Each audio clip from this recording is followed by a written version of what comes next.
Good news. The second richest man in America might be prevented from taking over CNN. That's the good news. The bad news is, aside from the fact that he probably will manage to pull it off anyway, the bad news is that that would be only a small piece of the ongoing takeover of U.S. media by oligarchs.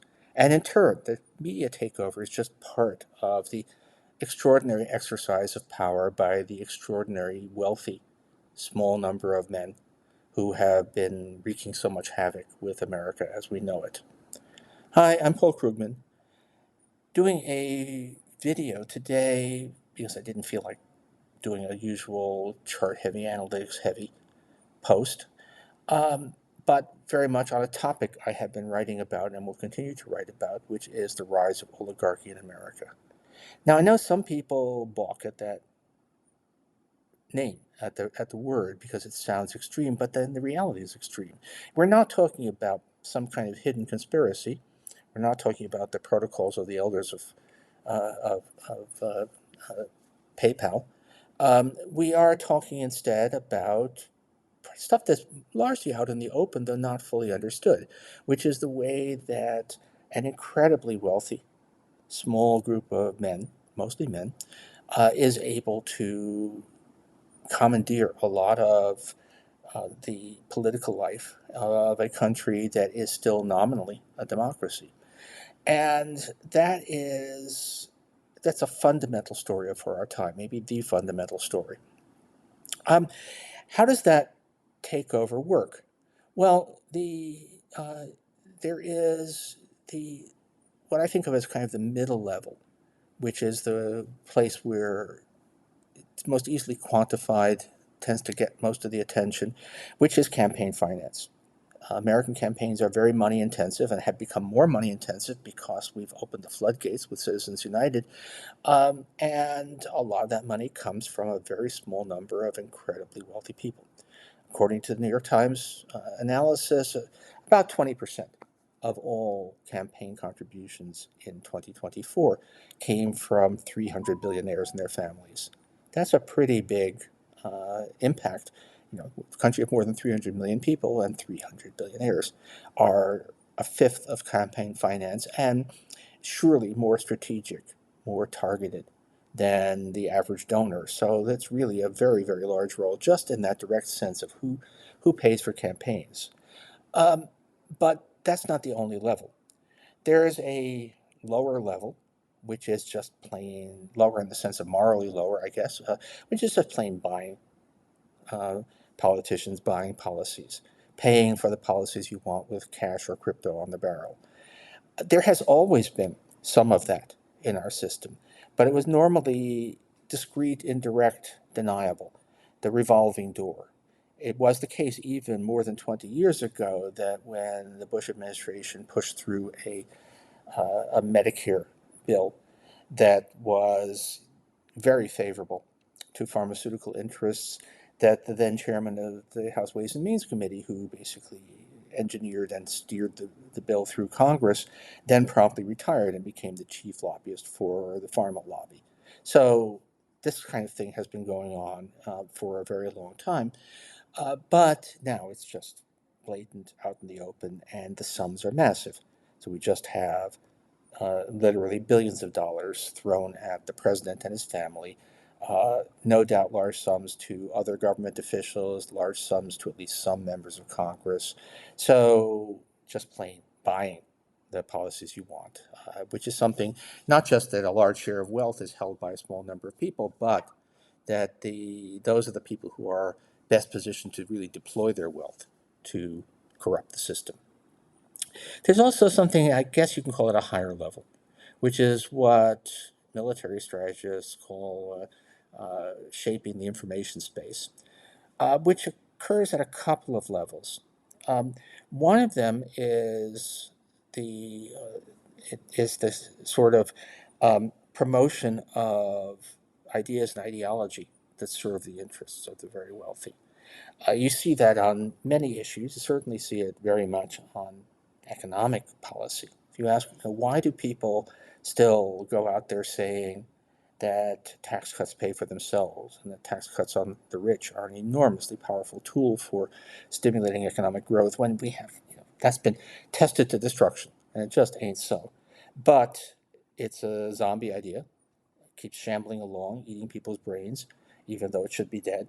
And the reason is, well, there's a lot of money in it. If you if you Google one of my something I've written on, more often than not, when I do that, the top sponsored post at the top of the search page is uh, an attack on me, sponsored by some right wing organization. And if you ask, who supports those right wing organizations? Well, guess who? So then it's equally or worse the case in climate science. There have been studies, to the extent scientific journals have been pretty good at not publishing climate disinformation, but when they do publish things that are somehow skeptical or usually not outright denial, but attempting to sow discord about climate change, what percentage of those studies have received financial backing from fossil fuel interests?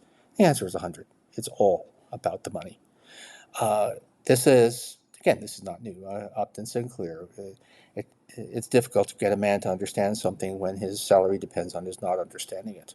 So that has always been the case. But now we have something which is really, really important and is another level of this, which is the takeover of the media. So, okay, Ellison, or the Ellison family, because nominally this is Ellison's son in charge of Paramount, has already acquired CBS and has hired Barry Weiss to basically corrupt and destroy that network. The If the deal for takeover of Warner proceeds, then CNN, which has been actually, I'm finding CNN a very good news source. It's in many ways just braver at taking on what's really happening than my old employer, the New York Times, which is a great news organization and maybe more necessary than ever, but they tend to be cautious, and CNN is a little bit less cautious. But anyway, if he gets away with it, then CNN as we know it will almost disappear. It'll almost turn into Fox News. Now, that won't be a profitable venture. There's already a Fox News, and so creating another one is not going to actually produce a lot of profits, if any. But that's not the objective. This is buying influence, okay. Um, Elon Musk, of course, took over the app formerly known as Twitter, um, which was already becoming a more difficult place even before its takeover. I used to have, I think I had 4 million followers there, and but it was impossible. I had to shut off comments because of the cesspool that Twitter had become. But now it is really, uh, by design, it is heavily tilted. That can be quantified. The algorithm really tilts it towards right wing stuff. Really promotes really rabid, uh, racist views, and unfortunately, the network effects, the centrality that Twitter used to have, still keeps a lot of people on X, where they are influenced, people's views change, and also something that I think I don't know how to quantify, but it's very obvious if you pay attention to people's positions, people who spend a lot of time on Twitter, elites who spend a lot of time on Twitter, start to think that the views they hear there are representative of where the country is, which they are not. But it does, in fact, tilt policy, tilt understanding to the right.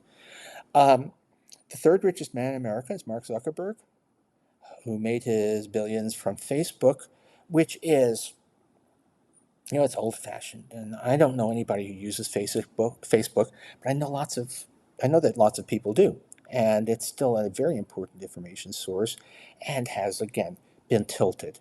On most of these media things, it's not as blatant as what Musk is doing at X, but it still has a big influence on changing the tone of the discussion and biasing the discussion towards positions that favor the interests of billionaires as well as favoring their prejudices if they happen to be, like Musk, authoritarian white supremacists. Okay, Um, and the fourth richest man in America is Jeff Bezos, who purchased the Washington Post. I think he purchased the Post initially out of a belief that he was going to uh, become that it was going to enhance his prestige. It certainly looked in his initial tenure as if this was actually more of a vanity purchase than a political purchase. But billionaire is going to billionaire. And so he eventually shifted the Washington Post's editorial policy hard right, eviscerated the news division. There are still some brave, plucky reporters doing good reporting there, but it's a shadow of what it used to be. And of course, it's not at all the institution of Catherine Graham and Ben Bradley, not anymore. So that's another channel. What do you do about this? The Obviously, one does what one can to try to limit this takeover of the information environment. And so we have the suit brought against the attempted purchase of Warner, hence CNN, by Paramount, hence Ellison. And that might succeed not because, I mean, you would think, well, if it's delayed, then what are the chances of actually ruling it out? Except that apparently there's a bit of a financial clock ticking for Ellison, who really has extended himself pretty far. So that's possibly going to block it, and that's good. It would have been great if someone had found a way to keep Musk from destroying Twitter. And you can look for solutions not to immediate threats, but you're not going to hit all of these balls. And so the constant pressure towards a takeover of the news media, constant pressure towards a takeover of the general information environment by by a handful of billionaires is not going to go away. The constant threat or reality of corruption of the government by billionaires is not going to go away. Maybe once Trump is gone, it'll become less blatant, but it won't go away just because someone more discreet takes office. Even if we have an honest president, which in the current environment, I'm sorry, does mean a Democrat, but even if we have an honorable president, the corruption of the system will still be a continual threat because of all the money flowing around.